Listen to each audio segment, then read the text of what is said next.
그 다음에 우리 초심께서 말씀하신 그 대통령 청사 앞에 육군 서울 사무소 그 담벼락에 있었던 둔덕에 매설된 커다란 시멘트 흉관, 옛날 말로 녹광이라고 그러죠. 거기에 매설된 오방시는 지금 이재명 정부가 들어서서 이재명 달력으로 20일이 넘었으니까 이제는 경호처도 이제 우리 안전한 팀들이고 또 대통령실 직원들도 이제 어느 정도 구성됐으니까 대통령실 출입 기자단이 입회하에 또 우리 이걸 최초로 제기하고 보도한 저희 서울의 소리와 취재진 그리고 또 이것을 국방부와 대통령실에 의의를 제기했던 그때 당시 국회의원들이 입회하에 그 오방신을 한번 캐보는 거를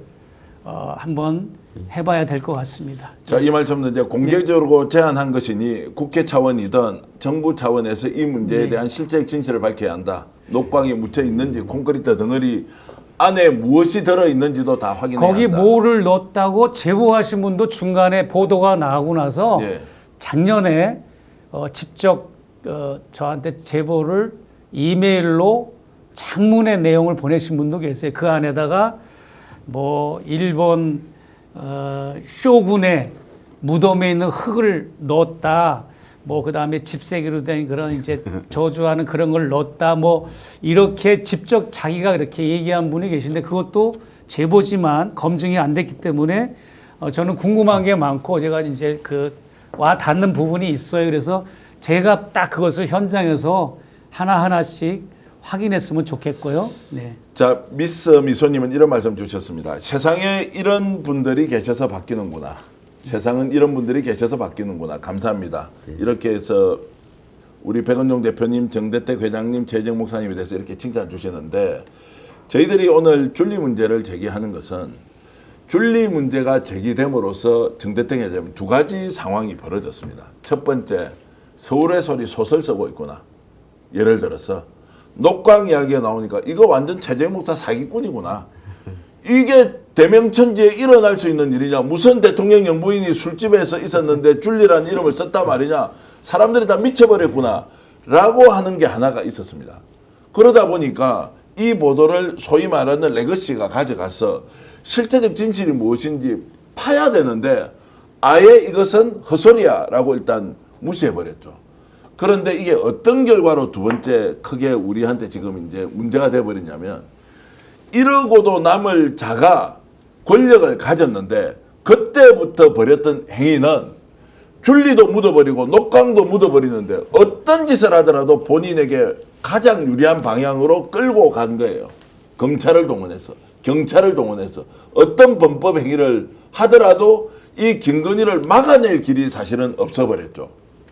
근데 이 상상밖의 일이 사실로 확인되는 것은 우리에게 다시 한 번 더 질문을 던지는 것이다. 너희들은 그 당시 언론인으로서 뭘 했느냐라는 질문을 던져야 될 거 아닙니까? 그래서 줄리 논쟁이 매우 중요하다. 줄리는 재판에 가면 이길 줄 알고요. 그 줄리 제보했던 사람 또는 보도했던 사람을 다 감옥에 넣겠다고 고소를 해버렸습니다. 딱 저한테 제보한 사람한테 그 사람을 소리로 난 청와대에서 쏴 죽이고 싶다고 분노하고. 예. 최근에도.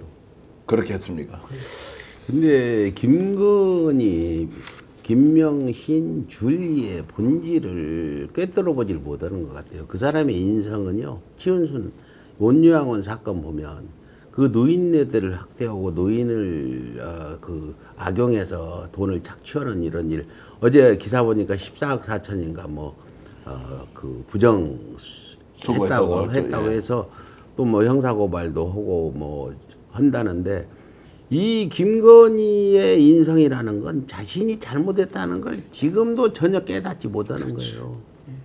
니플리 증후군 중증이 아니라 소시오패스의 특성이 다 남 탓이고 자기는 잘했는데 왜 나만 가지고 이러냐 이런 식이기 때문에 아직도 김건희의 큰 문제는 윤석열의 큰 문제는 지금도 반성을 않는다는 데 있어요. 지금 윤석열이 체포영장 오늘 발부되지 않았다고 실망하시는데 처음에 잘하다 나중에 못하면 더 실망이 커요. 처음에 좀 실수가 있으면서 그걸 보완해서 특검이 마지막에 유종의 미를 거둘 수 있도록 가야지. 지금 박근혜 특검 윤석열이 매우 잘했다고 그 당시에 구속 잘 시킨다 했잖아요. 결론은 윤석열이 지금 나라를 어떻게 만들었냐. 이런 거 보면서 이번 특검의 그 구속영장 발부를 못 받고 실패한 부분에 대해서 이번에 큰 약으로 보고 앞으로는 이런 일이 없도록 잘 하기를 좀 당부 말씀드립니다. 거기도 제가 이제 하나 더 좀 부언하자면 우리 서울의 소리가 이제 처음에 이제 백 대표님이나 이제 정대태 회장님이 제보를 받고 또 이렇게 첫 만남을 갖고 그 다음에 이제 이명수 장인수 기자 팀에 그렇게 또 본격적인 취재가 시작돼서 그런 엄청난 사실이 폭로돼서 사회에 영향을 끼치고 크게 반향을 일으켰고 또 온 요양원이 올바로 운영될 수 있도록 피해자가 없도록 그 바로 잡아주는 역할을 했는데 그 서울의 소리가 폭로 1회 2회 폭로 방송에 나간 그 직후 그날이 4월 26일이었어요. 토요일 날 저한테 이제 또 다른 사람이 제보를 한 겁니다. 무슨 제보를 했느냐? 온 요양원이 이 폭로가 돼서 난리가 났음에도 불구하고 잔치를 벌린다는 겁니다. 그 마당에서 노인들과 그 노인들의 가족들을 다 불러가지고 불고기 잔치, 소고기 잔치, 바베큐 파티 그래가지고 이제 우리 인턴 기자들하고 보내서 가보니까 역시 대외적으로 보여주기식 평소에도 5월 달이 되면 가정의 달이 되면 그걸 했는데 더 앞당겨서 이거 이제 서울의 소리한테 큰 이제 폭로를 당하고 나니까 그 행사를 앞당겨서 하는데 김진우 씨가 딱 그냥 대장처럼 그 마당 한가운데서 딱 자리 잡고 있고 똑같은 주황색 그 티를 입은 대학생들 청년들이 쫙 멤버가 돼가지고 외부인들이 들어와서 봤을 때 언론인들이 들어와서 봤을 때 우리 온 요양원은 이렇게 행복하다. 노인들과 이 보낸 가족들이 너무너무 행복하다라는 거를 연출하려고 무던히 노력하는 거를 제가 제 눈으로 봤고 갖가지 공연단을 팀을 구성해가지고 공연을 하는 겁니다. 뭐 노래하는 패들, 민요하는 패들, 바이올린 하는 공연들, 사물놀이 패들 그 정말 많은 그런 공연팀들을 동원해가지고 연주를 하고 공연을 하고 곳곳에서는 막 그냥 제비뽑기를 하고 바베큐 파티를 하고 뭐 상품을 나눠주고 이런 대외적으로 자기들의 근본적인 문제를 본질적인 잘못을 해결하려고 하는 그런 의지를 보여준 게 아니라 우리가 이렇게 행복하다고 하는 땜빵식으로 그런 걸 하는 걸 봤을 때 너무 저는 더 충격을 먹은 거죠. 네. 그 영상물이 다 우리 서울의 소리가 가지고 있습니다. 그래서 그러고 자기들을 지지하는 가족들만 특별히 다 이렇게 테이블마다 배치를 해가지고 인터뷰를 해보면 경기도 어디를 다녀봐도 여기 온야원처럼 잘 먹이고 잘 입히는 데가 없다고 이구동성으로 말하는 사람들만 거기 모여 있더라고요. 예. 그 부분요. 네. 내일 5시에 네. 제보자, 공익 제보자, 예. 요양원에 근무했던 분이 네. 서울에서 스튜디오에 나와서 그러니까 네, 예. 네, 네. 반드시 이제 밝혀야 하고요. 네. 밝혀졌고 그건 또 우리가 고발하고 경기 북부청에서 수사하고 있고 수사하고 있고 별도 지금. 수사하고 있어. 현장 또 거기에 우리 김건희 작품 줄리라는 건요 다 나와 있어요.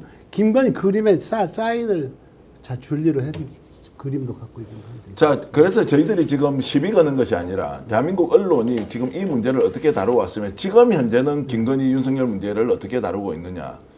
자성의 목소리이기도 하고 비판의 목소리를 동시에 던져드리는데요. 우리 너무 위선적이지 않습니까? 지금 이 순간에도 녹강 이야기도 잠시 후에 하겠지만 김건희와 관련된 줄리 논쟁에 당사자는 재판에 줄줄이 받고 있고 지금 몇 개월째입니까? 지금 몇 년째입니까? 지금 재판을 계속 받고 있고 끝이 안 나고 있는데 언론은 태무심하고 김건희는 그런 거 없다 또는 없을 것이라는 전제로 하지 않습니까? 댓글로 이렇게 주셨습니다. 자, 마할키님 위원께서 줄리가 민주당이었으면 검찰이 탈탈 털어서 술집 접대부였다고 언론에 대대적 보도를 다 죽였을 거다.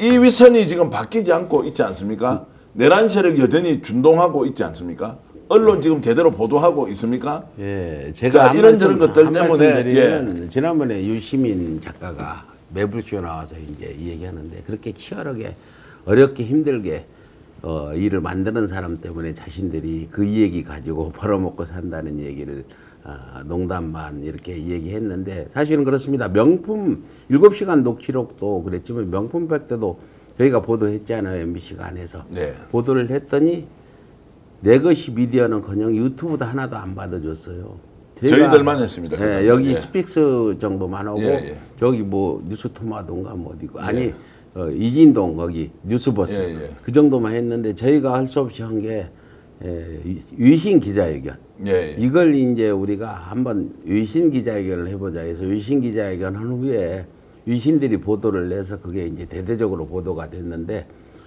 이재명 정부하에서도 그럴 겁니다. 지금 국무총리 청문회도 열리고 있는데 주진우 드러나지 않아요. 예, 간염 때문에 군대 안 간다. 만성 간염이냐 급성 간염이냐. 만성 간염이면 지금 술 먹으면 못 먹거든요. 예. 평생 가지고 사는.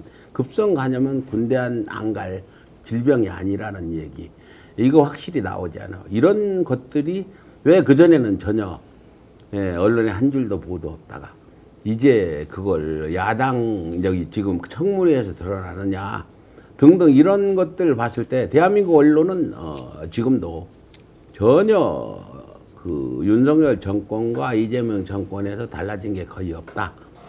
저는 이렇게 보고 앞으로 우리가 뭐 검찰 개혁이라는 용어는 저는 싫고요. 검찰을 아예 뭐 기수총으로 바꿔서 해체하는 용어는 검찰 개혁이라 하지 마시고 검찰 해체로 가고 언론은 개혁이라도 해야 된다 이렇게 말씀드리면서 이 윤석열 김건희 정권 3년 동안 언론이 보인 행태에 대해서 치열한 어떤 토론도 있어야 되고 비판도 있어야 되고 이런 부분을 역사가들은 기록을 해줘야 된다 저는 이렇게 말씀드리고 싶습니다.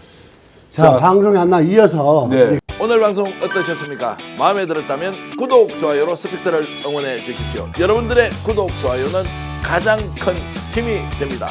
스픽스 구독, 좋아요.